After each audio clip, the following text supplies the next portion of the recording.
Well, what do we have here? I'm in a little desk area, a little den or study, you might say. And here's the light fixture that was up here. And the globe has broken years ago, and I'm not sure what kind fixes that. And we made the corporate decision of changing that out. This is what you see. That's it. We wanted something a little bit nicer than that, so this is what we got at the store. Kaboom. I'm going to put that up there. Hampton Bay. Got this at my favorite hardware store, the Home Depot. Hey, next time you go to Home Depot, look at the sign. You know what? You know how most people say it? They say Home Depot.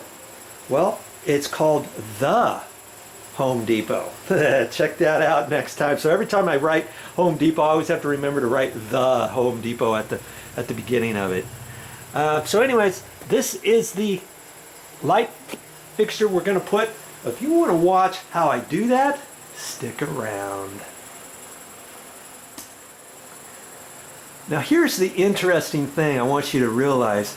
You see the ceiling? It's got that cheese grate type ceiling, the cottage cheese ceiling, and that trim around there is pushed right up against it. And my thought is that they painted this ceiling years ago, and it's probably going to be a different color underneath this trim. I'm going to have to be careful when I take that out. I'm going to kind of score it lightly around the edges with a sheetrock, sheetrock knife. And there's just two little screws up there. You see them right there? There's one there and one over there. And then it slips out of place, and then I should be able to pull that straight down, and then the wiring's on the back side, the harness, the wire nuts and stuff. And so I measured that. That was almost 11 inches in diameter. So when I went to the store, I was really careful about that, because you can get all kinds of light fixtures with different bases. This one happens to be 11 inches. It says 11.4 inches wide by 5.9 inches high. So see, I checked that.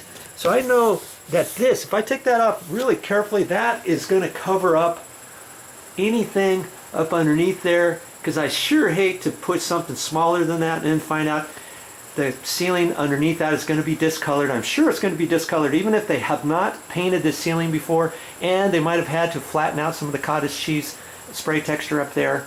And you put something smaller, then all of a sudden, hello, it looks like a mess up there, and somebody says, oh yeah, doesn't that look good? Yeah, Video Joe did that. Doesn't that look good? And they're thinking, oh yeah, that looks like crap. You can see all the way around the edge. What's he going to do with that?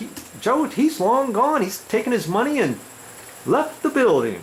Well, I don't want that to happen to you, so make sure you check stuff out like that.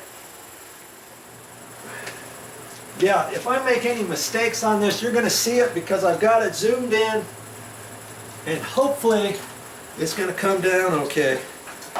And usually these only have 2 screws. And oh, you know what? This is not a Phillips screwdriver, it's a standard. So I'm going to have to go get that screwdriver and be right back.